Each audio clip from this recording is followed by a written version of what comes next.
Hello friend, welcome to my channel. मैं ऋषा गुप्ता। आज हम डिस्कस करेंगे जनरल साइंस के 50 एमसीक्यू जो प्रीवियस ईयर एग्जाम्स में पूछे गए एमसीक्यू हैं और आने वाले भी एग्जाम के आपके लिए काफ़ी हेल्पफुल होंगे। ये यूपी ट्रिपल एससी या बीपीएससी या एनी एग्जाम के लिए, वनडे एग्जाम या स्टेट एग्जाम के लिए आपके यूजफुल होंगे। चलिए वीडियो को स्टार्ट करते, तब तक आप मेरे चैनल को सब्सक्राइब करें, लाइक करें, ज़्यादा से ज़्यादा शेयर करें। चलिए, जैसा कि आप स्क्रीन पर देख सकते हैं, हमारा फर्स्ट क्वेश्चन क्या है, जीवन की मूलभूत इकाई या यूनिट क्या है। तो फर्स्ट ऑप्शन है कोशिका, सेकंड ऑप्शन है अंग, थर्ड ऑप्शन है उत्तक और फोर्थ ऑप्शन है नाभिक। तो इसका राइट आंसर है ऑप्शन ए, कोशिका इसका राइट आंसर है। कोशिका के बारे में निम्न में से कौन सा कथन सही नहीं है। कोशिकाओं के आकार और अमाविष्टकार संबंधित होते हैं। बी है कुछ कोशिकाओं के बदलते आकार होते हैं। सी है प्रत्येक कोशिका में निष्पादन की अपनी क्षमता होती है। और डी है सभी देह ऊतकों में एक ही प्रकार की कोशिका विद्यमान है। तो इसका राइट आंसर डी है, क्योंकि सभी देह ऊतकों में एक ही प्रकार की कोशिका विद्यमान नहीं होती। चलिए अपने नेक्स्ट क्वेश्चन चलते हैं। थर्ड क्वेश्चन, निम्नलिखित में से किन कोशिकाओं में नाभिक नहीं होता। तो फर्स्ट है मूल रोम कोशिका, ये बी होगा, बी प्लेटलेट। और सी है लाल रक्त कोशिका और डी है मोनोसाइट। तो इसका राइट आंसर सी होगा, लाल रक्त कोशिका। ओके, आरबीसी क्या होगा, इसका शॉर्ट में आरबीसी बोलते हैं, राइबोन। ओके, नेक्स्ट निम्नलिखित में से कौन सा कोशिकांग पादप कोशिकांग में पाया जाता है किंतु जंतु कोशिकांग में नहीं पाया जाता है। तो option A chloroplast, option B endoplasmic reticulum, option C है माइटोकांड्रिया और ऑप्शन डी है राइसोसोम। तो इसका राइट आंसर क्या होगा, इसका राइट आंसर ए है क्लोरोप्लास्ट। क्लोरोप्लास्ट कोशिका का जीवित अंश जीवदर्भ कहलाता है। जो कोशिका का जीवित अंश है वो जीवदर्भ कहलाता है। ये किससे बना होता है, केवल कोशिका द्रव से या केवल केंद्रक द्रव से या कोशिका या केंद्रक द्रव से या कोशिका द्रव या केंद्रक या अन्य कोशिकांग से। तो राइट आंसर सी डी होगा। नेक्स्ट हमारा 80% से अधिक कोशिका में पाए जाने वाला पदार्थ क्या है। प्रोटीन है कि चर्बी है कि खनिज है कि जल है। तो इसका राइट आंसर जल है। तो यहाँ पे एक क्वेश्चन बताइए कि ऐसी कौन सी विटामिन है जो केवल जल में घुलनशील विटामिन का है, बताइएगा। ओके, चलिए नेक्स्ट हमारा, निम्न में से कौन सी कोशिकाओं के आत्मघाती बैग कहे जाते हैं, आत्महत्या की थैली कहे जाते हैं। लाइसोसोम्स को या डिक्टोसोम्स को या राइसोसोम्स को या फेगोसोम्स को। तो इसका राइट आंसर होगा लाइसोसोम्स। चलिए फिर नेक्स्ट है, निम्नलिखित कोशिका अंगों में से कौन सा एक अर्धपारगम्य है। कोशिका झिल्ली, कोशिका भित्ति या प्लाज्मा झिल्ली या केंद्रक। इसका राइट आंसर बताइए। निम्नलिखित कोशिका अंगों में से कौन सा एक अर्धपारगम्य मीन्स आ जा सकता है आदमी। कोशिका झिल्ली। चलिए अपना नेक्स्ट क्वेश्चन है, निम्नलिखित में से किसको कोशिका का पावर प्लांट भी कहा जाता है। गोल्जी काय को, कि राइसोसोम्स को, कि माइक्रोकांडिया को, कि लाइसोसोम को। तो बताइए कोशिका का पावर पॉइंट किसे कहा जाता है, पावर प्लांट किसे कहा जाता है। ये होगा माइक्रोकांडिया को कहा जाता है।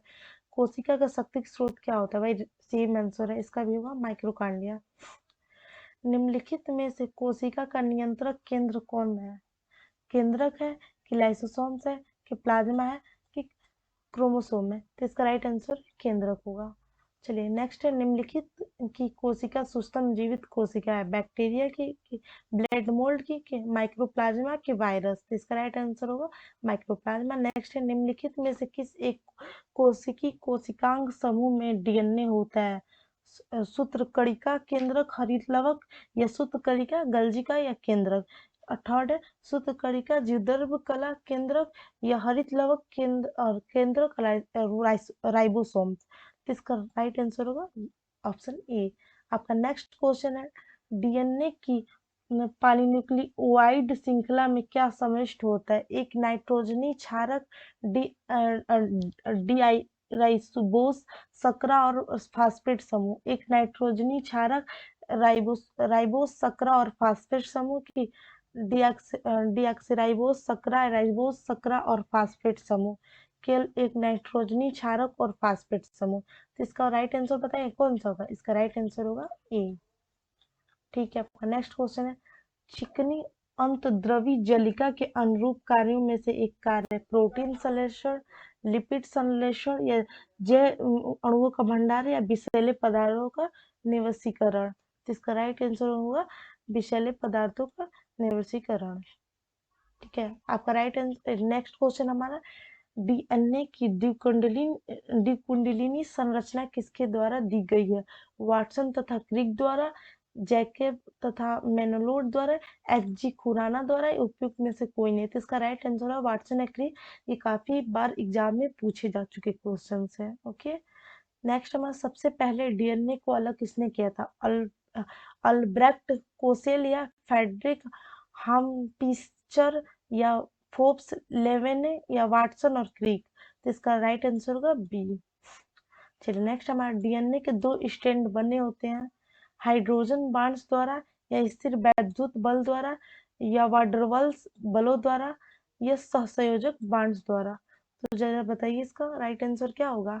जो डीएनए के दो स्ट्रैंड होते हैं वो बंधे होते हैं, बताइए डीएनए के दो स्ट्रैंड किससे बने होते हैं? हाइड्रोजन बांड्स द्वारा। तो इसका राइट आंसर होगा ऑप्शन ए। ठीक है, डीएनए के एक तंतुगत स्ट्रैंड से आरएनए में आनुवांशिक सूचना का प्रतिरूपण की प्रक्रिया क्या कहलाती है? अनुलेखन या उत्परिवर्तन या माता पिता या चोर? ये थोड़ा सा इसमें हमको लग रहा है ना, ये गलत है थोड़ा सा, इसका ऑप्शन ये नहीं होगा। अनुलेखन होगा, उत्परिवर्तन होगा, और फिर स्थानांतरण होगा और प्रतिक्रियतन होगा। ठीक है, तो इसका राइट आंसर होगा अनुलेखन। ओके, चलिए सीडीएस 2017 में देखिए क्वेश्चन पूछ चुका है। नेक्स्ट है, प्रयोगशाला में सर्वप्रथम डीएनए का संश्लेषण किसने किया था? मिलर ने, खुराना ने, कि डीब्रिज ने, कि कैल्विन ने?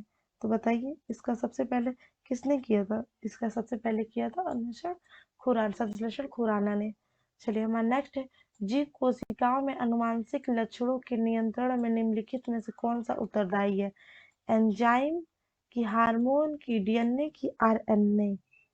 तो इसका राइट आंसर क्या होगा? इसका राइट आंसर होगा आपका डीएनए। क्या होगा राइट आंसर? आपका होगा डीएनए। चलिए नेक्स्ट है, मनुष्य में कौन सा क्रोमोसोम के मिलने से बालक का जन्म होता है? पुरुष का एक्स और स्त्री का एक्स, पुरुष का एक्स या स्त्री का वाई, या पुरुष का वाई या स्त्री का एक्स, या पुरुष का वाई और स्त्री का वाई? तो इसका राइट आंसर होगा पुरुष का वाई या स्त्री का एक्स। ठीक है, ऑप्शन सी इसका राइट आंसर होगा। ये होगा शरीर, होगा यहाँ पे स होगा। ठीक है, शरीर में लगी चोट की मरम्मत के लिए किस प्रकार की सेल विभाजन का प्रयोग किया जाता है? केवल समसूत्रण या केवल अर्धसूत्री विभाजन, या माइटोसिस और मियोसिस दोनों, या ना समसूत्रण और ना ही अर्धसूत्री विभाजन? चलिए इसका बताइए, इसका आंसर क्या होगा? केवल समसूत्रण। ठीक है, चलिए हमारा नेक्स्ट, विषाणुओं में होता है केवल डीएनए, ये केवल यहाँ पे केवल डीएनए और यहाँ पे केवल आरएनए होगा? केवल डीएनए, ये केवल आरएनए, फिर केवल डीएनए, या तो आरएनए या तो डीएनए? तो इसका राइट आंसर होगा या तो आरएनए या तो डीएनए। चलिए नेक्स्ट है, पौधों को संक्रमित करने वाले अधिकांश विषाणुओं में क्या होता है? एक तंतुगुच्छ वाला डीएनए, कि एकल तंतुगुच्छ वाला आरएनए, आप एकल हो सॉरी, दोहरे तंतुगुच्छ वाला डीएनए और आरएनए, या केवल दोहरे तंतुगुच्छ वाला आरएनए? तो बताइए इसका राइट आंसर क्या होगा? तो इसका राइट होगा केवल दोहरे तंतुगछ वाला आरएनए। इसका राइट आंसर होगा डी आपका।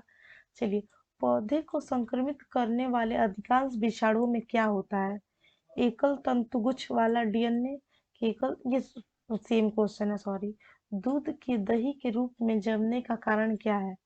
माइक्रोबैक्टीरियम, के लैक्टोबैसिलस, के स्टेटोफाइलोकोल्स, के ईस्ट? इसका राइट आंसर क्या होगा? लैक्टोबैसिलस। ओके, अच्छा ये बताइए कि आपको ये पता है कि वो क्या बोलते हैं, फिजिकल रिएक्शन और केमिकल रिएक्शन क्या होता है? फिजिकल रिएक्शन किसे कहते हैं, केमिकल रिएक्शन क्या कहते हैं? वो भौतिक समीकरण और क्या बोलते हैं, रासायनिक समीकरण क्या होते हैं? तो जरा ये कमेंट सेक्शन में मुझे कमेंट करके बताइएगा कि ये क्या होते हैं। ओके, चलिए हम नेक्स्ट की ओर चले। सिम्बियोटिक कीटाणु जो कि एक वातावरणीय नाइट्रोजन में स्थिरीकरण के लिए उत्तरदायी है, किसमें पाया जाता है? मटर में, कि गेहूं में, कि मक्का में, कि जई में? तो इसका राइट आंसर होगा मटर में पाया जाता है। चलिए नेक्स्ट है, फलीदार पादपों की जड़ों में उपस्थित गांठों में पाए जाने वाला नत्रजन स्थिरीकरण जीवाणु है, बताइए। मित्रोपजी सहजीवी या प्रोटोम घटनी अपरासरी, बताइए कौन सा है। तो इसका राइट आंसर बताइए कौन सा है। तो इसका राइट आंसर होगा सहजीवी। ओके। नेक्स्ट, अनुवांशिक हेरफेर द्वारा प्राकृतिक प्रतिकृतियों से विकसित जीवाणुओं को कौन सा जीवाणु विभेद समुद्र में बिखेर तेल का निवारण करने के लिए उपयोग में लाया जा सकता है।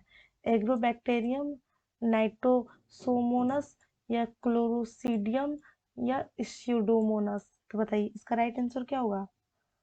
चलिए बताइए इसका राइट आंसर क्या होगा। आनुवांशिक हेरफेर, ये लो बताइए इसका राइट आंसर क्या होगा। इसका राइट आंसर होगा आपका ऑप्शन डी। चलिए नेक्स्ट है हमारा प्रशीतन खाद्य परीक्षण में मदद करता है, जीवाणुओं को मारकर या जीव रासायनिक अभिक्रियाओं की दर को कम कर या एंजाइम क्रिया को नष्ट कर या खाद्य पदार्थों के बर्फ के परत में ढक कर। तो इसका राइट आंसर क्या होगा बताइए जरा। तो इसका होगा जैव रासायनिक अभिक्रियाओं की दर को कम कर, मीन्स ऑप्शन बी। हमारा नेक्स्ट है, जीवों के निम्नलिखित प्रकारों में से छत्रक किससे संबंध है। शैवाल, फर्न, कवक या लाइकेन। तो इसका राइट आंसर है कवक। सामान्य खाद्य छत्रक क्या होता है। कवकीय बीजाणुओं का पुंज की कवक तंतु का प्रकार के कसकर ठसाठस भरे कवक जाल एक अलैंगिक बीजाणु पैदा करने के लिए प्रयुक्त संरचना। तो इसका राइट आंसर होगा सी, कसकर ठसाठस भरे कवक जाल। ठीक है। प्रतिजीव पेंसिलिन किससे प्राप्त होता है। कृत्रिम प्रोसेस से कि एक जीवाणु से कि कवक से कि विषाणु संक्रमित कोशिकाओं से। तो इसको बताइए कि प्रतिजीवी पेंसिलिन किससे प्राप्त होता है। काफी ये क्वेश्चन चर्चित रहता है, बताइए जरा। इसको पहले भी मैंने करा चुका है कि प्रतिजीवी क्या है, प्रतिजीवी पेंसिलिन किससे प्राप्त होता है। तो प्रतिजीवी पेंसिलिन होता है कवक से। ठीक है। खुजली का रोग स्कैबिज का कारण निम्नलिखित में से कौन सा है।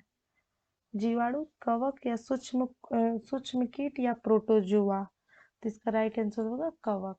ओके।